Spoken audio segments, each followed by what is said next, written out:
I came down and covered the big public meeting on the whole tar sands and the watershed pipeline back last year sometime, David. Yeah.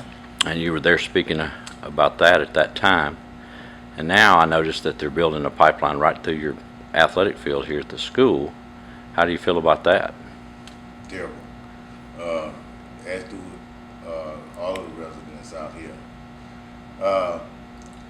We had indication that it was going to be built and was going to skirt the outside of the school grounds right behind us. We had no idea that it was going to actually come on the grounds itself. So that was a real surprise to us because the day that they actually tore down, they moved the fence and tore down the old ball field here at the school, we were actually out there doing staging a protest that they were even coming that close. And next thing we knew, we turned around, they were plowing right through the field. As far as them even coming this close to the community, we don't like it. We don't appreciate that, and we're sort of disappointed with the city protectors, politicians, when no one has told us anything. But at the same time, the area sort of cleaned itself up. The 3 Mile Creek, which years ago, back in the 40s, the church members used to baptize themselves in. And then over a period of time, the sludge and everything going through the 3 Mile Creek, it was just a disaster. The city dumped raw sewage in there. 3 Mile Creek is not a bad place now. People go out there and fish. So it cleaned itself up. Now to see them come back and the proposal is to put up the big super large storage tanks right over here, right in the skyline, and pose a danger to the community in the event of exposure. I was working at Shell in late 80s, 88 I think, in Norco, Louisiana. There was a big refinery explosion over there, and I can recall that it killed some kids in the school. And I can just visualize the same thing happening here if there was a big explosion over there and then those big tanks right across the street. That these new pipes and stuff that they're putting up would be the same type of pipes if they wanted to run tar sands through them. Right. So they would have if they wanted to, the opportunity to change over from regular crude to tar sand without any problem. Right. Now, y'all recently had a meeting, I think, with the superintendent of the school here, or the administration? We had a meeting with her after we found out that they were actually coming on campus, and we wanted to know what was going on. And so she came in here and spoke to a large group for about an hour and a half and answered some questions. And she's going to come back with some answers for the question that she couldn't answer at that particular time. And primarily we want to know things such as what allowed people to come on the school grounds. And she said that was an easement agreement signed back in 1951, and they're still operating under that easement agreement. Even though it's a different corporation. They can renew it every 30 years for about little or nothing, less than $400. So there was nothing they could do, they didn't think? Well, that's what basically what she was saying back then. There was nothing that they could do, but that was in 1951. A lot of laws have changed since then, so I think if somebody wanted to challenge that, they could. But is the company offered to come back and fix up the place any, or? Well, it is our understanding that they have placed with the school a total of $50,000, $30,000 to replace. Well, their exact words were they want to restore the grounds back to the historical condition that it was in. And to us, historically, it was originally a baseball, football, and a track diamond. Okay. And with locker rooms that work, that function. And we would like to see it still, in their words, what they said, restored back to original historic condition. Okay. Like I said, they gave the school $30,000 to do that, uh, we don't know if it's going to take 30,000. We don't know if it's going to take 20,000. We don't know if it's going to take 100,000 because we're just beginning to plan and see what it's going to take to get it back Right. to historic condition. Right. And so it is our thinking that, well, let's see what we want. We didn't ask them to come to our house and tear it up. Right. They came in here and tore it up, and we want them to fix it back. And so let us, those that have played on the baseball field, such as Cleon Jones, went on to play with the 1969 Miracle Mets, such as Hall of Famer Billy Williams. We played on those fields. We know what it used to look like. So let us put our vision into putting it back, and then get a drawing and a sketch and an estimate and go back to them and say, this is what it would take to put it back in historic, and let's work together to get it done right. We were at this meeting of the ad hoc committee the Mobile City Council set up to look at the whole issue of tank farms and so forth around the city. And they're debating things like setbacks and whatever. And one of the members there from one of the chemical companies happened to make a comment to the effect that in this area where you're talking about they're planning on putting storage tanks, oil storage tanks to feed the pipeline they're building through your schoolyard, that if they decided to do something to restrict tank farms, there was no other responsible economic development that might take place here. And but I'm told there might, you in fact, this community does have some plans. Well, yes we do. Back in I believe it was October 2012, this area, which is known as Africatown, was put on the National Historical Registry of Historic Places.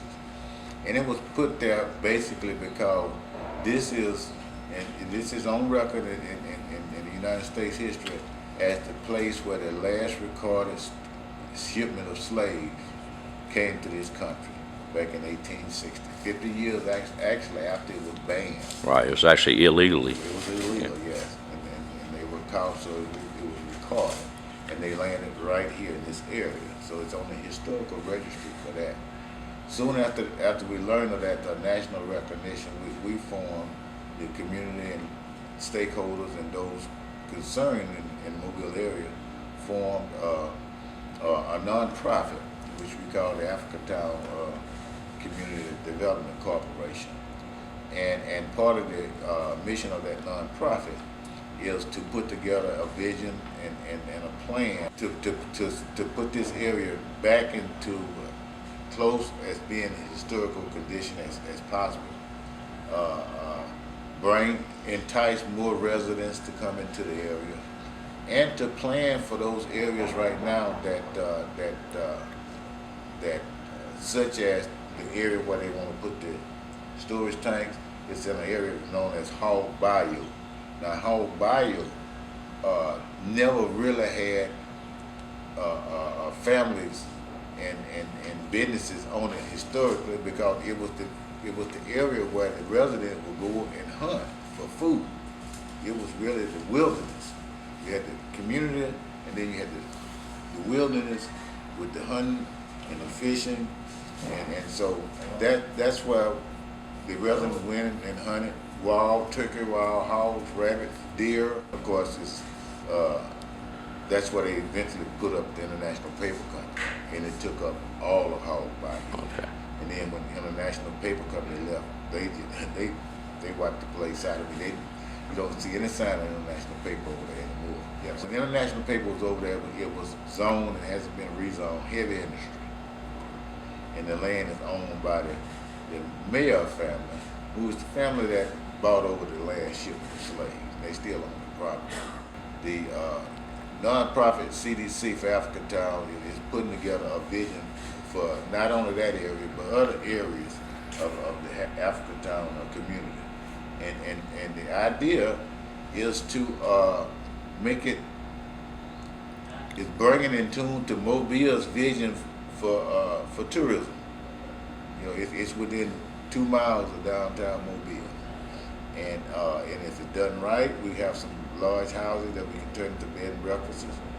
You can do such things such as try to replicate that last slave ship, the Clotilda, that brought the slaves over here, and build something around it, because in Hog Bayou there is a river basin that runs right in there.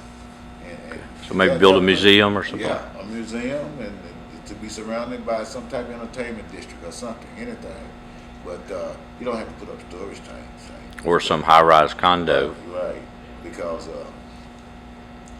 that's a menacing threat to the community there, and no one here wants to see that. Okay. And for someone to say, well, let's put up storage tanks because nobody else is going to do anything, that's a person with a small vision. Okay. In my mind. Okay. And I would gladly like to sit down at the table and talk to that person to try to see if I can get them to expand their vision. The pipes in the ground under the 1951 agreement are over closer to the road, and the school superintendent said it was under that agreement that she had no option but to let them bring the pipe right through here, either on or parallel to the edge of the schoolyard. But it's not obvious how that conforms to the 1951 agreement unless the right-of-way under that agreement was a quarter-mile wide. Right. So where's the proposed tank farm site? Is it that way or this way? Up this way? That buried pipe right there, the storage tank is just on that horizon. So you said they've done site preparation work? Site preparation under permits they have received for land disturbance as site preparation. Right. That's a lot of site preparation for a project that they don't intend to proceed with. Bill, what is that still running over there with smoke coming out of it? That's now Kimberly Clark. It's the remnant of what was a huge paper mill complex here. That was the Scott Paper Park. All that right there, you can see bricks and stuff. That was torn down buildings. It was part of There were the production and storage warehouses, and it was a huge complex. Scott Paper right next to it. And the best of your understanding, what was the proposal for the amount of number of tank farms? It has varied from time to time, but it was something like 30 or 40 or 50 or 60 different tanks, each 30 or 40 or 50 or 60 feet tall. A tank city, not a tank farm. This whole area here. For Canadian tar sands crude and other crude to be For anything, like you heard. put in the pipelines and shipped to Pascagoula for refining or exported overseas to China, or Yes, all of the above. We heard one of the engineers at the pipeline committee hearing earlier this week say that it was unreasonable to have a rule that they should be required to report on the contents of all the tanks and pipes because it changes so rapidly from moment to moment. And it might be one thing one day and another thing next. He said that. That's true. Same here.